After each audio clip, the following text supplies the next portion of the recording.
Dios les bendiga mucho. Ahora traemos un video en un formato diferente. Vamos a hacer una serie de preguntas y respuestas con las preguntas más interesantes que me llegan por mis redes. Así que comenzamos rápidamente después de la intro.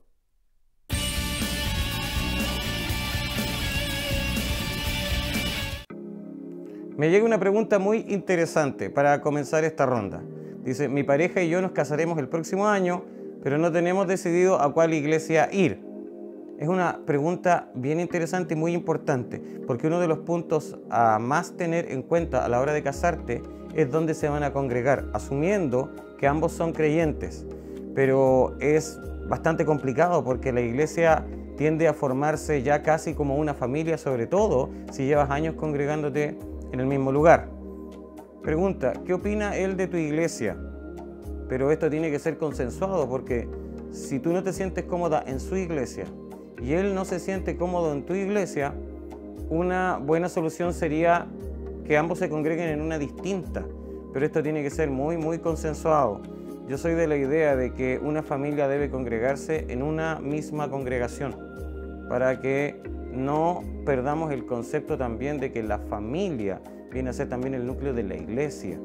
Es muy triste, muy difícil cuando ambos van a iglesias distintas, porque los hijos también probablemente irán a iglesias diferentes, tendrán actividades diferentes, sus calendarios no coincidirán.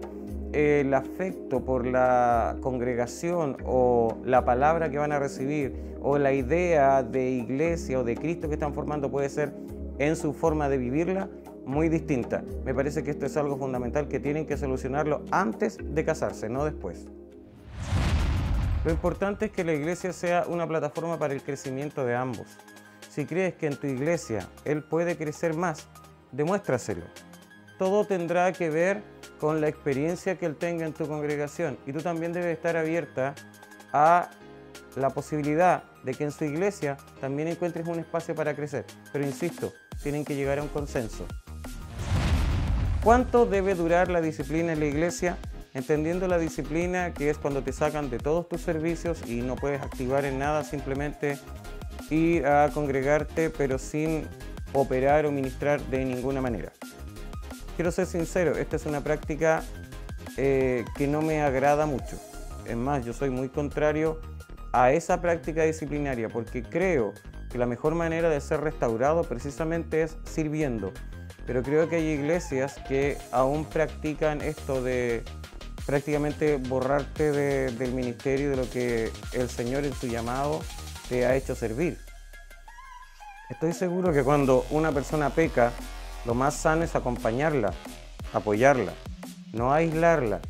Y la disciplina en la iglesia, lejos de ser acompañamiento o contención o restauración, se traduce en aislamiento, en dejar solo, en no apoyar. Creo que la mejor manera de sanar a las personas es haciéndolas partes del grupo. Probablemente no lo vas a dejar en un cargo de mucha responsabilidad, pero permítele de una u otra forma continuar sirviendo. Espero que las iglesias reevalúen esto a la luz de lo que Pablo decía. Cuando se vio la ocasión de pecado en un hermano, en una iglesia en Corinto, al final Pablo dice en la segunda carta que no aíslen al hermano, no vaya a ser cosa que el hermano sea consumido de demasiada tristeza. Creo que como iglesia debemos reevaluar la práctica de la disciplina eclesiástica. Esta pregunta dice, en mi iglesia critican mucho mi vestimenta, ¿eso está bien o mal? Quiero ser honesto, siento que esa discusión es bizantina y es anacrónica.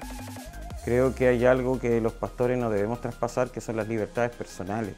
Yo sé que no todos están dispuestos a tener esta conversación.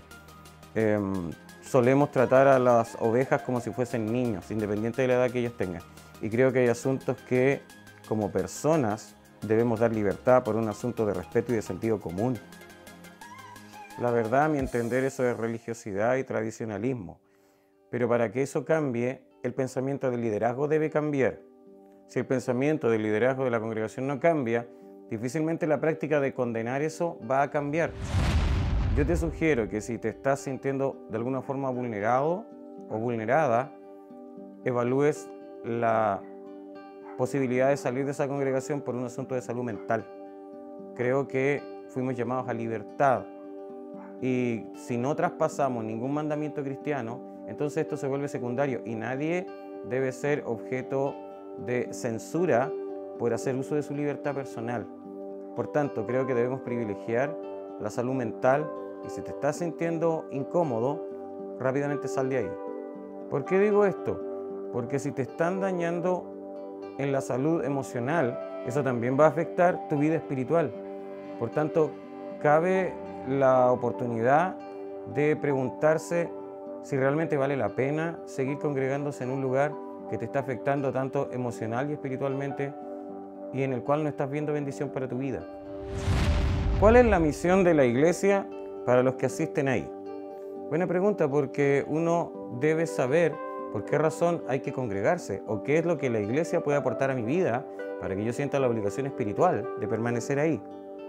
La misión principal de la iglesia es hacer discípulos, no solamente proveer que la gente se sienta bien o que sea sana emocionalmente, ese es solo uno de los pasos, pero lo principal es que puedan ser discipulados y ellos también transformarse en gente capaz de hacer nuevos discípulos. Esto siempre y principalmente por medio de la enseñanza de la Escritura, por medio de la enseñanza del Evangelio. Para eso el creyente debe estudiar, debe cambiar hábitos por medio de la palabra y por medio de las enseñanzas, y podemos agregarle un largo etcétera también para llegar al fin a ser como Cristo, algo a lo cual muy pocos están dispuestos. El discipulado, el ser discípulo en realidad no es para todos. Cargar una cruz no es una condición agradable y es lo principal para poder ser un discípulo de Cristo. Esta es una pregunta que se repite bastante. ¿Tener relaciones sexuales antes del matrimonio es pecado o no es pecado?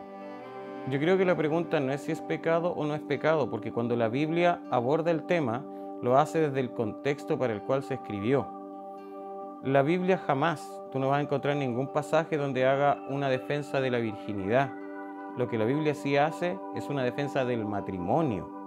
No existe, a los ojos bíblicos, un mayor estándar de moralidad por extender la virginidad, sino que la Biblia enseña que es una bendición estar casado. Entonces, a veces nosotros hemos malinterpretado por la tradición católico-romana que traemos, hemos malinterpretado lo que la Biblia quiere decir con respecto al tema. A veces la palabra fornicación, que en el griego es porneia, se traduce o la hemos traducido de una sola manera, que es como las relaciones sexuales antes del matrimonio. Pero porneia en realidad quiere decir perversión. Y las relaciones entre hombres y mujeres no están consideradas en la Biblia una perversión, sino al contrario, están consideradas como las únicas válidas. Entonces desde ahí tenemos que desarrollar una correcta teología. Ahora, la Biblia señala que ese acto es la unión. El tema es cómo interpretamos nosotros la unión.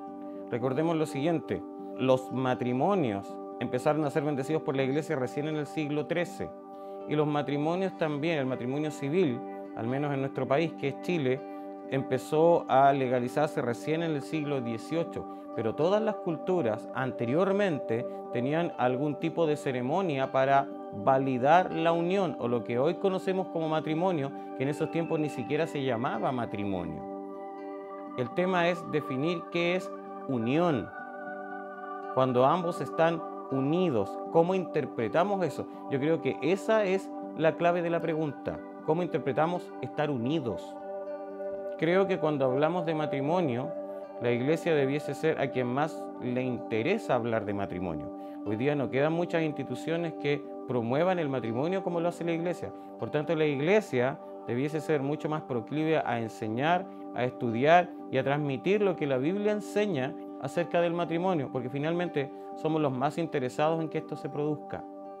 Si está bien o está mal, para cerrar la pregunta, eso va a depender de lo que tú entiendas por unión o por estar unidos. Espero que el video haya sido de bendición para ustedes. Les ruego que lo compartan, que le den like, que se unan a nuestra comunidad y que comenten acá en la caja de comentarios, me dejen sus apreciaciones con respecto a las preguntas que hemos estado respondiendo. Todas van a ser bienvenidas, todas son respondidas por mí también y les espero en el siguiente video. Dios les bendiga mucho.